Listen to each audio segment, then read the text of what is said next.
나를 정화하는 불교 페미니즘 강좌, 불교 페미니즘과 만나다를 시작하겠습니다. 대면 강의를 준비하면서 요즘 핫플레이스로 뜨고 있는 기룬에서 우아하게 커피도 마시고 김밥도 먹으면서 하려고 준비했는데요. 코로나19로 인해서 이렇게 줌으로 만나게 되었습니다. 너무 안타까운데요.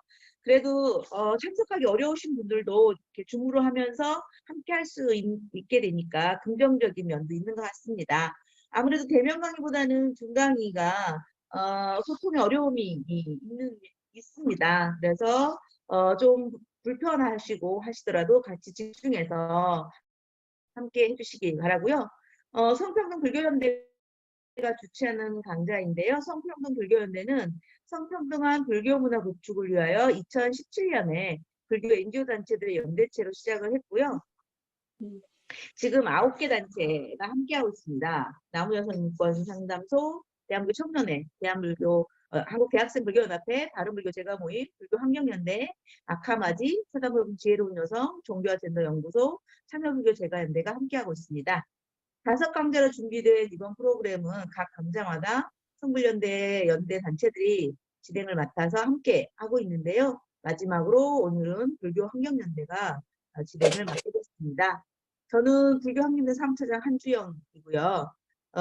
불교환경연대는 환경보살의 원력으로 청정 불복토의 건설을 위해 2001년부터 지금까지 노력하고 있습니다.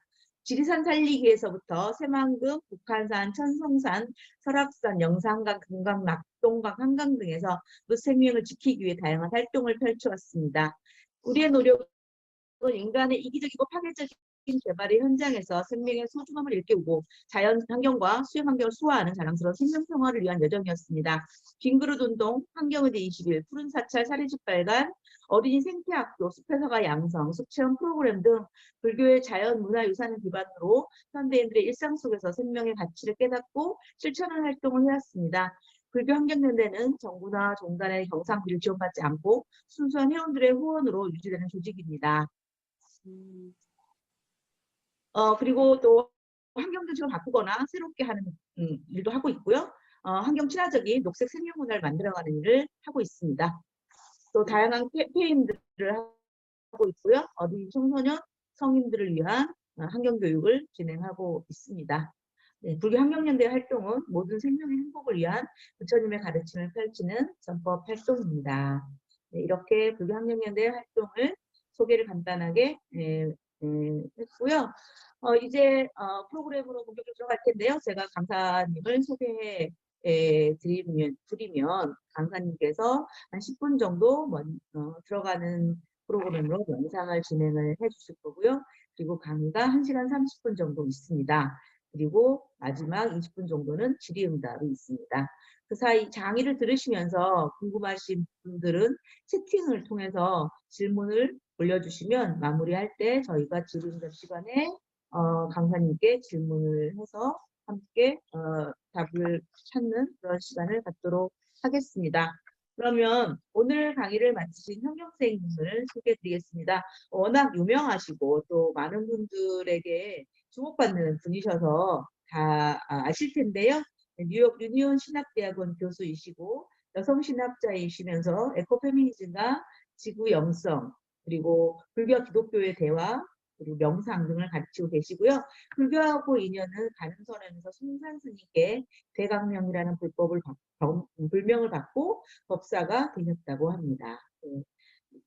여러 가지 지금 전통에서 마음 수련을 하시면서 영성 안내자로 활동을 하고 계시고요. 살리미스트라는 이름으로 자신을 살려내고 세상과 지구를 살려내는 운동을 하고 있습니다. 네. 여러 가지 책들이 있는데요. 결국은 아름다운 우리를 구원할 거야. 미래에서 온 편지, 신의 정원의 빈 꽃들처럼 여성에 대한 10권의 책을 쓰셨습니다. 이상으로 간략하게 홍경선생님 강사에 대한 소개를 했고요. 이제 홍경선생님께 시간을 넘겨드리고 하겠습니다. 박수로 맞이해 주세요. 감사합니다. 정말 오늘 이렇게 불교 여성들하고 같이 불교와 페미니즘에 대해서 나눌 수 있게 되어서 참 마음이 기쁩니다. 일단 우리가 이걸 시작하기 전에 제가 여러분들하고 오늘 하고 싶은 그 가이디드 메디테이션이 있어요. 그래서 우리 마음을 모으고 가이디드 메디테이션 한번 한 다음에 짧게 그 다음에 시작하겠습니다. 제가 오늘 이 가이디드 메디테이션을 선택한 이유는 코로나 여신이 우리에게 가르쳐 준 그것이 꼭 이제 명상의 기본 원칙을 다 가르쳐 주신 것 같아요. 그 1번 스탑해라, 멈춰라, 이렇게 해서는 안 된다. 두 번째, 숨 쉬어라. 우리가 마스크하고 다니면서 우리 숨을 처음 느껴볼 것 같아요. 그리고 우리가 얼마나 마스크 없이 살면서 자유롭게 숨 쉬었지만 그게 고마운지 모르고 살다가 이제는 막 아기들까지 이렇게 마스크 쓰고 다니는 거 보면 너무 가슴이 아픈데 우리가 숨 쉬는 게 뭔가 다시 생각하게 되었고, 그 다음에 코로나 때문에 이제 돌아다니지도 못하고 파티도 못하고 카페도 못 가고 음식점도 못 가고, 그러니 어떻게 해야 될까요? 나하고 사귀면서 나를 들여다볼 수밖에 없는 것 같습니다. 그래서 제가 코로나가 여신이라고 하는 이유는 그 리오 회의, 파리 회의, 스톡홀름 회의, 수많은 회의들을 하면서 세상의 지도자들 그리고 NGO들이 하려고 했던 거를 그렇게 지킬 수가 없었는데 이 눈에도 보이지 않는 바이러스가 오면서 모든 게 스탑되었습니다. 근데 저는 이거는 아주 부드러운 경고라고 생각해요. 우리가 여기서 되돌리지 않으면 이제 더 센 경고들이 올 것이고, 그리고 저는 이제 조하나 메이시 선생님처럼 불교 페미니스트 조하나 메이시 선생님이 말하신 것처럼 공룡이 없어지듯이 지금 이 세계의 공룡인 인류가 없어질 수 있다는 가능성을 정말 현실적으로 느끼고 있습니다. 그리고 인류가 다 없어져도 지구에게는 아무 문제가 없는 것 같아요. 왜냐하면 지구는 그 태초의 빅뱅 이후에 플랑크톤으로부터 시작했듯이 또 몇백만 년을 거쳐서 끊임없는 지혜로운 진화를 계속하면서 우리보다 훨씬 뛰어난, 우리하고 비슷한 생각할 수 있는 이런 동물을 만들어낼 수 있겠죠. 그래서 어쩌면 우리는 지금 딱 50% 50%의 확률 속에 서 있는 것 같아요. 제가 최근에 프로포즈를 하나 낸 게 있어요. SK에서 인생연구소를 한다고, 인생연구소 프로포즈를 내라 그래서 제가 지금 파티라고 파주에 있는 미술 대한대학에서 야매 교수로 야매 학생으로 클래스도 듣고 그림도 그리고 또 학생들 필요한 거 가르치면서 있는데, 우리 파티 선생님들하고 우리가 그 SK 인생연구소 그 프로포즈를 하나 썼어요. 근데 이제 우리 거도 되고 서울대 쪽에서 이제 나온 인생연구소 프로포즈도 돼서 저희가 발표를 하러 갔는데, 와, 이 퍼스펙티브의 차이에 너무 놀란 거예요.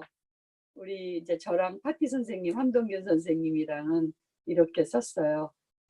정말 50년 후에 인류의 멸망이 올 수도 있다.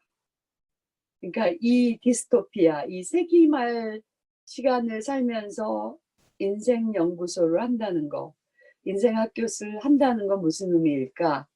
이렇게 물었어요. 이게 질문이에요. 서울대 쪽에서 나온 그 프로포절은 너무 다른 거예요. 50년만 우리가 버티면 50년 후에는 영생을 할 수 있을 것이다. 어떻게? 우리의 장기를 다 갈아 끼고 그래서 우리는 이제 죽지도 않을 것이다. 그런 세계가 올 것이다. 이렇게 말씀을 하시더라고요. 그래서 우리가 동시대를 살면서 같은 로케이션에 있는 우리가 하나는 1984년 동물농장, 그레이트 뉴 월드의 그 디스토피아가 지금 우리에게 일어났다는 것을 온몸으로 느끼면서 50년 후에 지구의 종말이 아니라 인류의 종말이 올 수 있다는 그 막 준엄한 현실에 그럼 남은 시간 어떻게 살아야 되나 이런 질문을 하고, 한쪽은 장기까지 완전히 갈아 넣어서 이제는 죽을 수가 없다. 그러니까 죽는 거를 정말 계산을 해서 자살해야 된다. 그래, 그렇게 죽을 수밖에 없다. 이런 두 퍼스펙티브 이렇게 나오는 것 같아요. 이게 지금 우리 현실인 것 같아요. 지금처럼 기술적인 폭발이 일어나는 때가 없죠. 이제 AI가 스스로 통합을 해서 스스로 문제 해결을 한다고 하지 않습니까? 그러니까 그런 폭발적인 기술 발전, 그리고 우리가 알고 있는 뭐 거의 많은 잡들이 없어진다 그러죠. 근데 또 하나는 정말 정직한 과학자들이 하는 말, 이제 티핑 포인트를 지났다. 1.5도만 더 올라가면 남극, 북극에 얼음이 녹기 시작하고 거기에서 녹아난 막 그 옛날의 맘모스들, 거기에서 나오는 바이러스, 박테리아, 우리는 거기에 대한 어떤 백신도 갖고 있지 않다. 무엇이 올지 모른다. 그런 얘기를 하시는 분들도 있어요. 그래서 저는 정말 조아나 메이시 선생님, 에코페미니스트고 또 불교 스승이죠. 조아나 메이시 선생님이 얘기하신 것처럼 이렇게 우리가 살아남을 수도 있고 죽을 수도 있는 이 상황에서 무엇을 할 것인가. 그러니까 그분이 하시는 말이 100% 느껴라. 지금 일어나고 있는 걸 너의 온 존재로 느껴보라. 그리고 그 느낌에 대해서 애도하라. 그 말씀을 하셨어요. 그래서 저도 요새 너무너무 막 눈이 와도 너무 고맙고, 이 모든 게 이들이 견뎌줄까? 그러니까 1.5도가 올라가면 해수면이 올라가서 제가 살고 있는 맨하탄도 미드타운, 그러니까 링컨 센터가 있고 카네기 홀이 있는 거기까지 다 물에 찬다 그래요. 물에 잠긴다고 합니다. 그런 시절은 어떤 시절일까?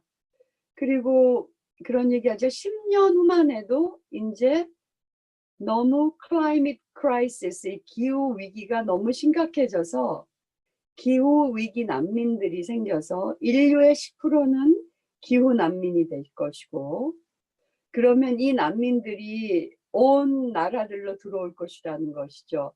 이 난민들을 어떻게 할 것인가. 그리고 이제 한 20년 후가 지나면 구체적인 물전쟁, 식량 전쟁이 일어날 거라고 얘기를 하죠. 그 제일 무서웠던 거는 제가 우리나라 참 좋은 나라라고 생각하게 됐어요. 이번 코로나를 겪으면서. 미국에서 코로나 시절에 가장 많이 팔린 게 총과 총알이었습니다. 그건 무슨 말이죠? 이제 물자가 떨어지면 누군가는 먹어야 되고 누군가는 물자를 숨겨야 되고, 그럼 총이라도 가져가서 약탈해서 먹겠다. 아니면 약탈하러 오는 사람을 내가 총으로 다 쏴서 내 가족을 보호하겠다. 이런 멘탈리티 같아요. 그러니까 이게 너무 제 가슴을 섬찟하게 했어요. 그래서 이 트럼프의 등장, 그리고 이 코로나를 대응하는 미국의 방식, 이런 걸 보면서 제가 내가 한국으로 돌아가야겠다, 그런 생각을 하게 되었어요. 정말 이렇게 험한 세상이 온다면 특히 다름에 대한 혐오가 굉장히 커지고, 이 다름은 난민이나 다른 레이스의 사람들에 대한 혐오가 많아지게 되죠. 그런 시절에 정말 이 어려운 시절을 지난다면 어디에 가 있어야 그 어려운 시절에 그나마 나의 인간적인 존엄을 유지하면서 어려운 시절을 같이 견뎌나갈까. 제가 이제 한국으로 돌아오고 싶은 생각이 점점 강해졌어요.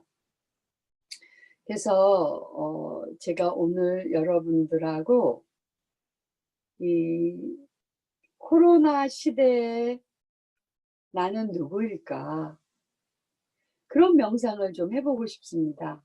그러니까 여기 오신 분들은 다 명상을 많이 해보신 분일 것 같아요. 혹시라도 초보자가 있을지 몰라서 그냥 아주 간단하게 인트로를 할게요. 일단 명상은 3가지입니다. 첫 번째, 모든 거를 멈추는 거예요. 스탑. 하시고 있는 거 다 멈추시고 편안하게 발을 땅에 이렇게 디디시고 허리를 펴시고 머리랑 허리랑 쭉 일직선 되게 하시고 가슴도 펴고 릴렉스 하시고 손도 편안하게 무릎에 놓든지 무드라 포지션 하십니다.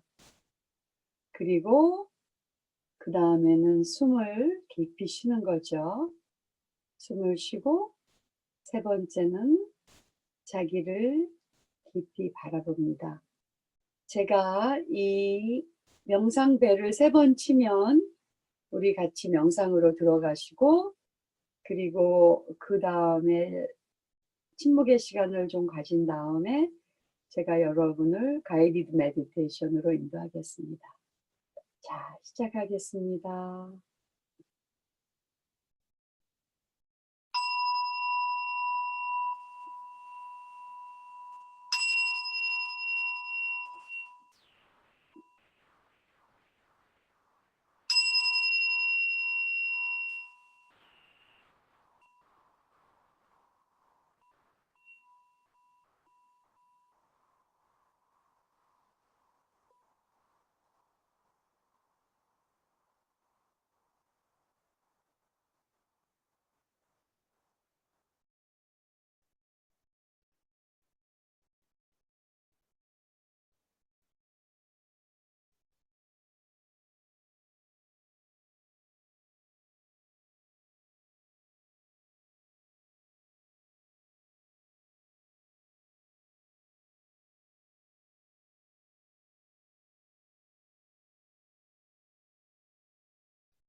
자, 여러분은 오늘 저와 함께 작은 여행을 떠나겠습니다.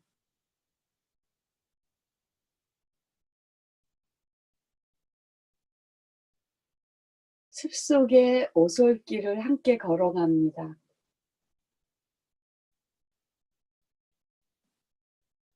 여러분 혼자서 걸어갑니다.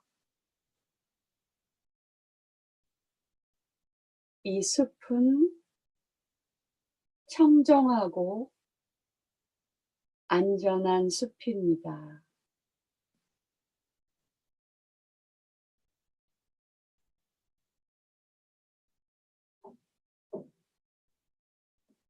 오솔길을 따라가는데 햇빛이 나무 가지 사이로 비치네요. 새소리도 들립니다. 천천히 숲의 신선한 공기를 마시며 걸어갑니다.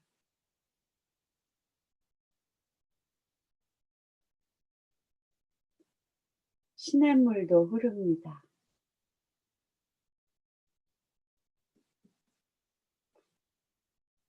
시냇물에 있는 돌다리를 건너 숲속 저편으로 들어갑니다.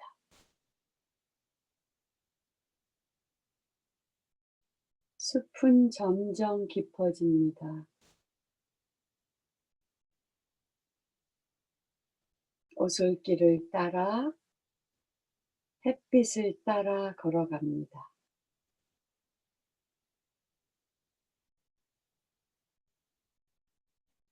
숲 저 끝에 빨간 대문이 보입니다.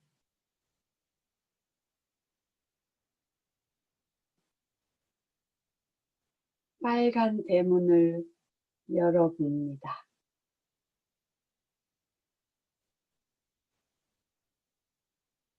빨간 대문 안으로 들어서니 아름다운 비밀의 정원이 펼쳐집니다. 비밀의 정원의 꽃들을 보며 걷습니다.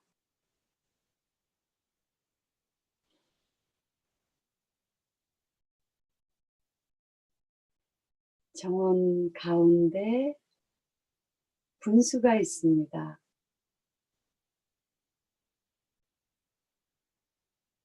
분수에 비치는 무지개도 쳐다봅니다.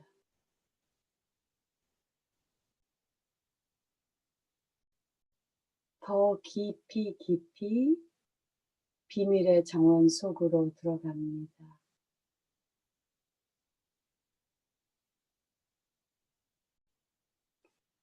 또 작은 시내가 하나 나옵니다.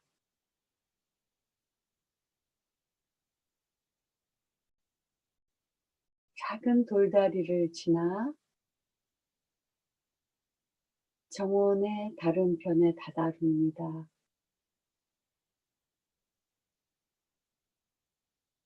와, 여기는 큰 느티나무가 있습니다. 마치 아바타 영화에 나오는 신목처럼 우리나라 마을 어귀에 있는 큰 선앙당의 나무 같은 커다란 나무가 있습니다. 이 나무를 마고 할미 나무라고 부르겠습니다. 나무 아래는 작은 하얀 벤치가 있습니다.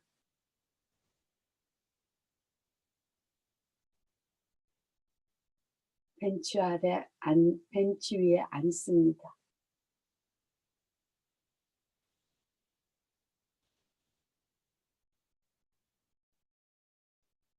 이 나무의 푸른 기운을, 나무의 산소를 들여 마십니다.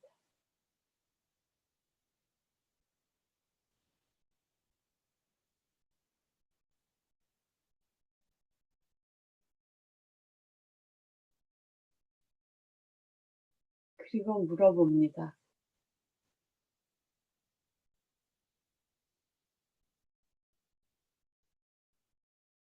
나무 할머니,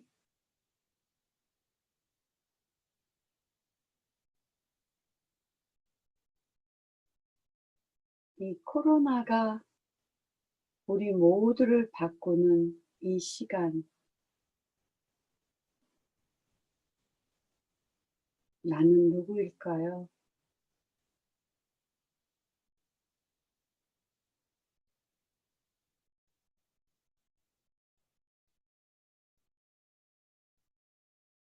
이 코로나는 나에게 무엇을 요구하고 있을까요?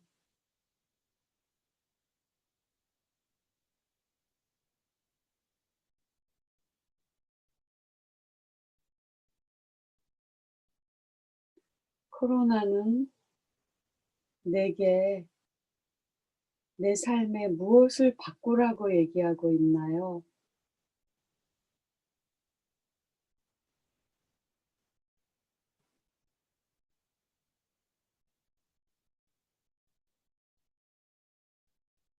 나는 이제 어떻게 살아야 할까요?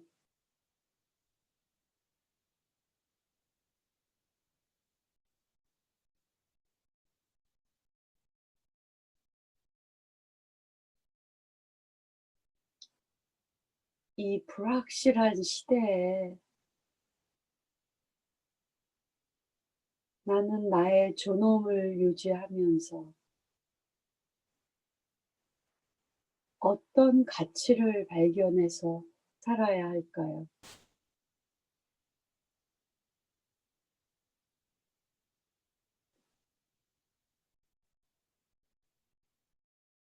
지혜의 사인을 보여주세요.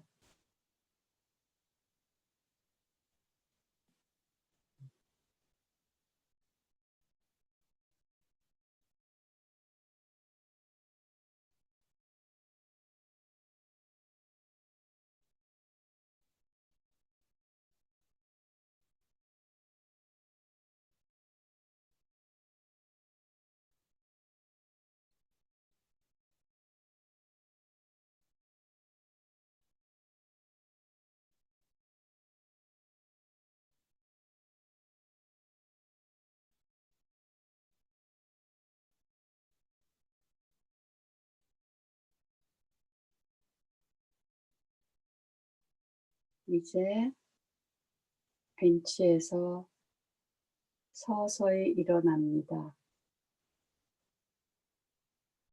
일어나서 마구 나무에게 인사를 하고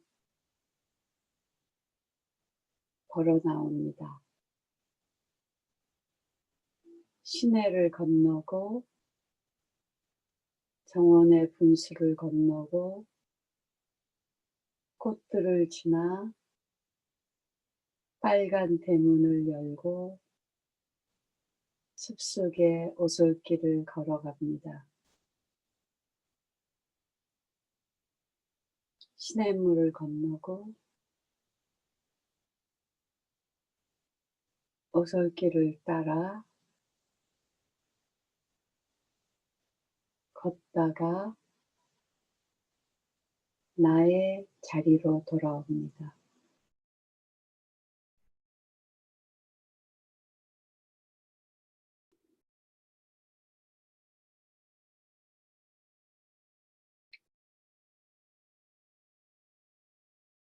우리들 모두가 건강하기를, 우리들 모두가 평화롭기를, 우리들 모두가 행복하기를, 우리들 모두가 고통에서 해방되기를 기도합니다.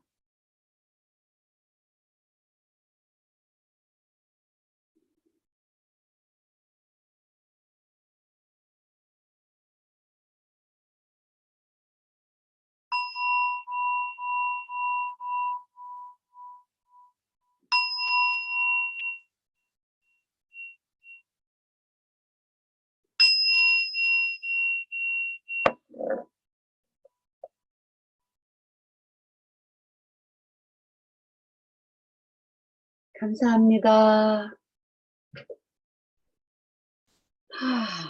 네, 감사합니다. 자, 오늘 이 코로나 시절에 이 불교와 페미니즘을 얘기한다는 게 정말 의미 있는 것 같습니다. 왜냐하면 불교도 페미니즘도 특히 제가 공부하는 에코페미니즘도 모든 생명의 존엄과 모든 생명의 평등함에 대해서 얘기한 사상이라고 저는 생각합니다. 그래서 불교와 페미니즘이 만날 수 있는 그 면적이 참 넓은 것 같아요.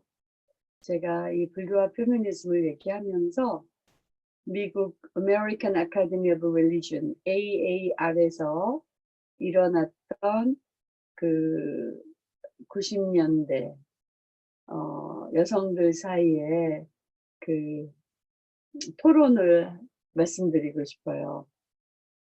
그러니까 기독교 여성들이 나타나서 이제 우리가 종교 간의 대화, 페미니즘을 할 때 기독교가 얼마나 가부장적이고 여성 억압적이고 폭력적이고 모든 죄를 우리의 조상인 이브부터 다 뒤집어 씌우고 그리고 그 죄를 여자가 만들어 놓은 죄를 구하러 남자인 예수가 나타나서 우리 모든 죄를 극복한다 그러고 그리고 기독교 역사에서 300년 동안 여성에게도 영혼이 있는가 이런 문제로 토론을 했고 터툴리안 같은 초대 교부들이 여자는 악마가 들어가는 문이다. 여자를 조심하면 우리는 죄에 빠지지 않을 수 있다. 이런 얘기들을 했어요. 그러니까 여러분 우리 요새 뭐 강아지에게 영혼이 있나 고양이에게 영혼이 있나 동물에게도 영혼이 있나 뭐 이런 얘기 하죠. 여러분 키워보시면 걔네들이 다 영혼이 있다는 거 알게 되실 거예요. 근데 300년 동안 여자에게 영혼이 있는가 이런 토론을 한 기독교에 대해서 그리고 그런 토론만 한 게 아니죠. 600만의 여자들을 마녀라는 이름으로 불에 태워 죽였는데 그게 교회에 의해서 이루어진 일이죠. 그래서 기독교 여성들이 막 외쳤습니다. 기독교는 정말 여성들에게 나쁜 종교다. 우리는 불교에게서 훨씬 큰 희망을 본다. 불교는 모든 생명의 평등을 얘기하지 않느냐. 그리고 존재론적으로 불교는 얼마나 여성들을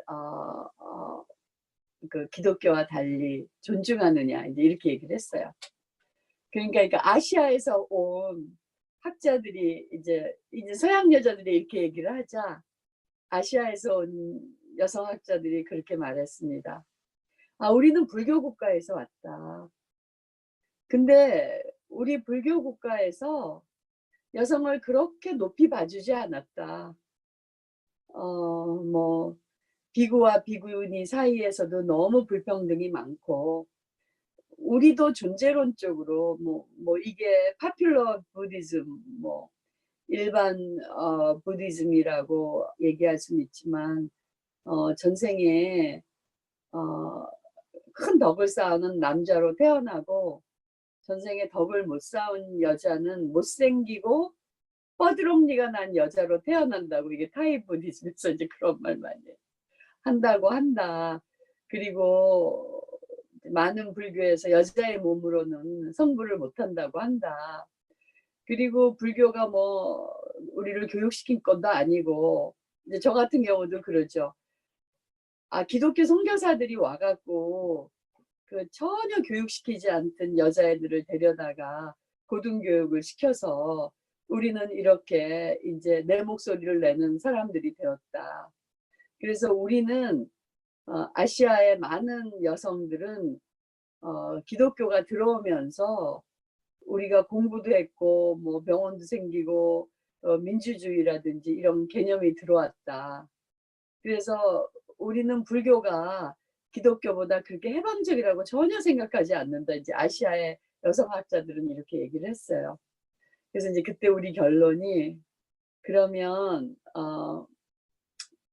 서양에서는 이제 새롭게 들어온 불교의 가르침으로 여성 해방을 더 전진시키고 아시아에서는 새롭게 들어온 기독교로 여성 해방을 더 전진시키자 이제 이런 결론을 했어요. 근데 그 이유는 뭔가 하면 모든 새로운 종교는 혁명적인 힘을 갖고 있어요. 그리고 모든 새로운 종교는 오래된 종교와 달리 초대 교회에 아니면 초대 불교의 가르침에 더 가까이 갈 수 있어요. 왜? 이거는 전통에 의해서 가리키는 게 아니라 그 처음에 어떤 티칭을 가지고 만나기 때문에 사람들한테 이게 너무 신선한 것이고, 그리고 이러한 신선함에 의해서 사람들이 새로운 생각을 하게 되는 것이에요. 그러니까 우리나라에서도 예를 들면 기독교가 처음에 들어왔을 때 사람들이 이게 한국을 개혁할 수 있는 힘이 되지 않을까?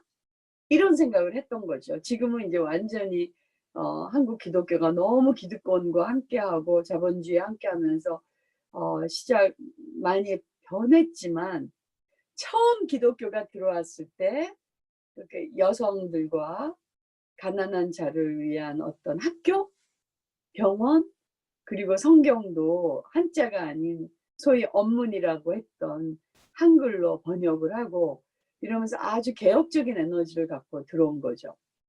근데 불교도 마찬가지예요. 불교도 서양에 들어왔을 때 초기의 가르침, 이 불교의 어떤 불교의 전통, 그러니까 문화와 불교가 섞인 그런 전통보다는 초기 경전을 가지고 막 들어온 거예요.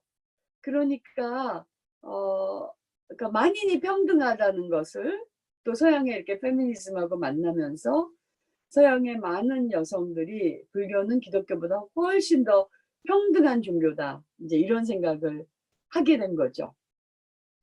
그래서 저는 이 여러 컨티넨트에 있는 여성들끼리 대화를 하는 게 참 중요하다고 생각합니다. 왜냐하면 이제 불교 여성들도 아시겠지만 경전이 뭐라고 얘기하는 것하고 실제적인 이 사찰이나 불교의 어떤 이 조직에서 뭐 무슨 전통을 가지고 여성들을 어떻게 대하나는 굉장히 다른 문제라는 거 여러분 전부 알고 계실 거예요. 틱나은 스님이 한국에 오셨을 때 제가 이제 통역사로 따라다녔거든요. 근데 이제 틱나은 스님의 파트너가 창공 스님이라고 그 소르본느 대학 다니다가 그걸 다 접고 박사학위를 다 접고 틱나은 스님이랑 같이 팀이 돼서 플럼 빌리지를 세우신 이제 노 여승이 계셔요.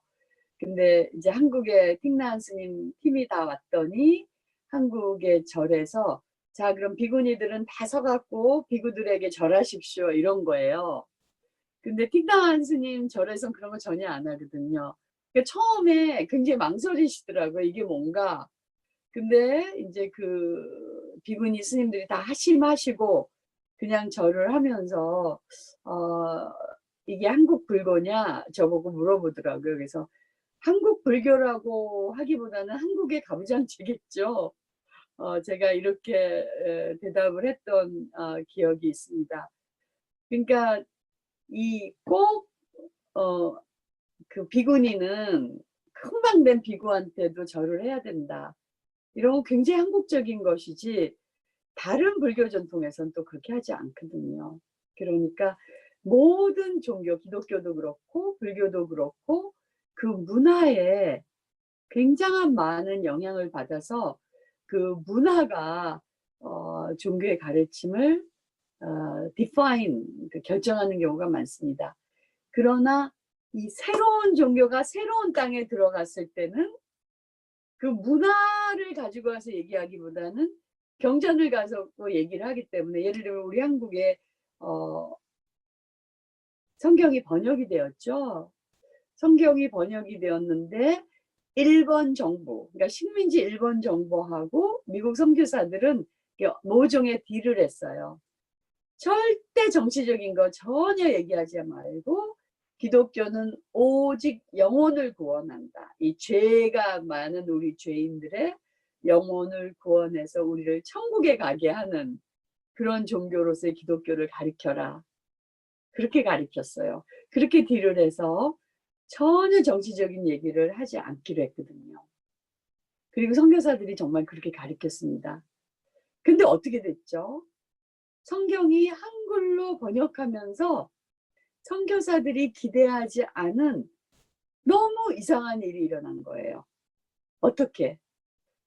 그러니까 이 성경을 읽는 사람의 자발적인 해석, 그 해석으로 기독교를 보게 된 거예요. 예를 들면 엑소도스, 출애굽이 있죠. 그러니까 이스라엘이 이집트에 의해서 너무 큰 박해를 식민지에서 당하고 있을 때 우리를 이집트의 압제에서 구해주신 야훼 하나님, 이게 창세기잖아요. 창세기 출애굽기에 나오잖아요.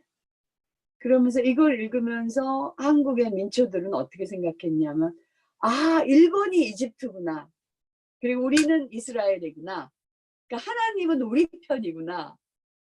그리고 이제 다윗과 골리앗, 조그만 소년 목동 다윗이 적장에 막 온 갑옷을 입은 골리앗을 새총으로 무너뜨리잖아요.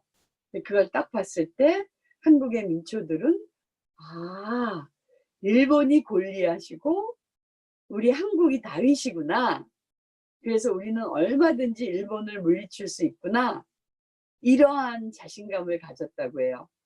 그러니까 이거는 선교사들이 의도했던 것과 전혀 다른 경전 해석이 이루어진 거예요. 그래서 이렇게 여자들은 다 이화여전을 만들면서 여자들은 현모양처를 만들기 위한 게 교육 목표였다고 그래요. 그런데 현모양처 되라고 글을 가르쳤더니 스스로 공부하고 스스로 비판하고 스스로 판단하는 능력이 생긴 거예요. 그래서 어떻게 됐어요? 유관순이 나오고 3.1 운동에 막 조인을 하고 상록수 운동을 하고 이렇게 자연이 가게 된 거죠. 그러니까 서양에서도 마찬가지예요. 예를 들면 우리 교단, 우리 그러니까 스쿨, 관음 젠 스쿨의 첫 번째 인가를 받은 젠 마스터 선사가 누군가 하면 호스피스 병동에서 일하는 간호원이세요. 네, 그분은 평신도시고, 그 다음에 그분은 이혼을 하신 분이고, 그 다음에 그분은 아이가 있고, 그리고 그분은 레즈비언으로 카밍아웃을 하신 분이에요. 근데 숭산 선사께서 우리 스쿨에 제일 먼저 인가를 해주신 선사님은 그 여자분이었어요. 이런 일은 한국에서는 저는 한국 불교에서는 있을 수 없는 일이라고 생각합니다. 이혼녀, 그리고 스님도 아니고 레이 워먼이고 거기다가 아기 엄마고 간호원으로 호스피스 병동에서 일하는 사람에게 제일 먼저 인간을 주고 제일 큰 스승으로 딱 인가하고 그 명칭을 주는 것. 이게 이제 불교가 서양으로 가면서 그 서양 문화와 만나면서 이루어진 일이라고 생각을 합니다. 그래서 저는